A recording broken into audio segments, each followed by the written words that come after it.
Hi. Um, so, nag-vlog ko kanina kadali lang, no? On my way from work. Pauli diri sa balay. Kana ganing. Dili ko kasabot sa kong gibati. Nga nung maabot ni siya nga moment gani na wala gani na ako gi-expect na mahitabo jud siya.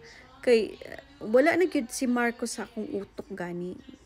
Nya kasi mag-expect na itaas si Sarah gani ang kamot ni Amy.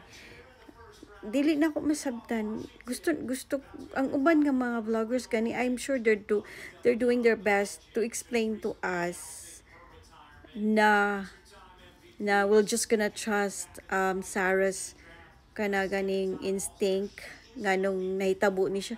But guys, nahitabo na maya ni siya 2022. Nabudol baya jud ko. Kay nanong the reason gani na ako nga givote na ako si Marcos tungod kay Sarah. Tungod kay Sarah gani nya. Tapos karon na pod mahitabo na sad ni siya. Ana gani sila na I'm sure nakabalo si Tatay Digong ani kay I'm sure na brought up ni siya kay tatay, kay when Sarah was there at the Hague.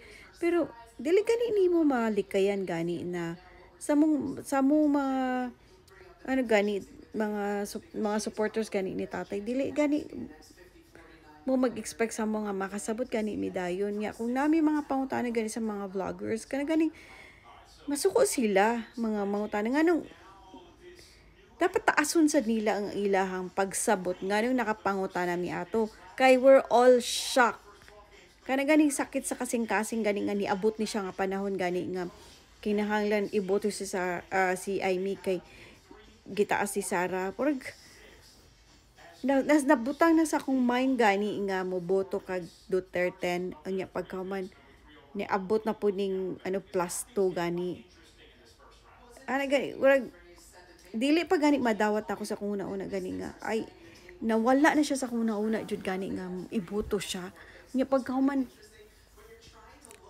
karon gusto nila gyud tayo makasabot tayo nga nung iboto nato si Amy. Nasakit gani kay sa kasing-kasing kay daghan unta siya gusto mabuhat gani sa mga naitabo karon kung concern siya kay Tatay Digong, kung concern siya sa mga tao sa Pilipinas. Daghan kay mga butang gani na pwede gani niya malikayan unta kay kanag mga sitwasyon gani na pwede unta nga dili mahitabo pero nahitabo when in fact na she could have help during that time when tatay was in the airport on the way to The Hague. Ana gani daghan kay nagadula sa akong mind ba dili lang baya ako daghan kog mga nag-text pud sa ko gani nga diyan unsa man ni siya ngano man ni nahitabo man ni nga about kay Amy dili na mo masabtan guys mo na nga kung nauntay mga vloggers gani I'm sure deep in your heart na you want us to understand and you want us to leaning to vote Amy on the day of the votation pero you have to understand na we are all shocked and we cannot read what Sarah's on Sarah's mind unsay logic ani nga mga tabua ana gani so dapat gyud naagi mga vloggers kanina okay kani nga side nganong nahitabo ni siya nganong on this side makaayo ni siya mo nang buto nato si Amy on this side sad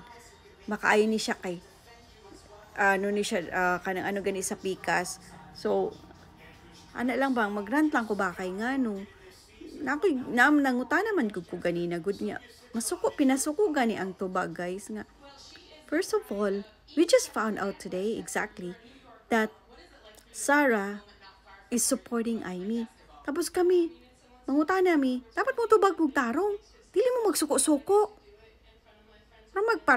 mga na good mo mga matured na mo mga political vloggers na good mo mga commentators mo mga analyst mo kami naminaw lang mi sa inyo ha di pagwan mo mangutana mi masuko dayon mo mura akong kalagutan kay masuko dayon mura gani we're not that stupid I'm sure we understand you guys. But you have to understand also that ang mga supporters ni Tatay Digong, na mga nangashock, naglibog. Niya, alabin ako kay makaboto pa ko diri. Ana gani. Hindi ko gusto nga masayang akong boto. But, depende na lang sa kung kasing-kasing yun nga, kung unsay madawat niya. Basta importante, 10 akong i-vote yun. Vote straight yun ko PDP. Duterte 10 yun ko. Pero, dili pa mangay pa kung ganong guidance Ginoo gyud kung unsay mahitabo kung butohon ba gyud nako si Amy or dili. Kay purag sa karon no, sakit, dili gyud madawat sa kong kasing-kasing nga moboto ko kay Amy. So maura na siya. Maura na siya kay purag today habang nagatrabaho ko gani ka nang ako masabtan gani nga nung nahitabo ni siya to the point gani nga nung naabot sa point gani nga nahitabo ni siya. All of a sudden gani nga I don't know, maybe to dugay na pud ni nasud sa utok ni Sarah, karon lang gyud namo nasabtan gani na nabal-an gyud nga niabot na gyud tani nga panahon na nga itaas niya ang kamot ni Amy or suportahan niya si Amy ba og si Villar. So hinaut pud na makasabot mo sa mua. Okay? Bye.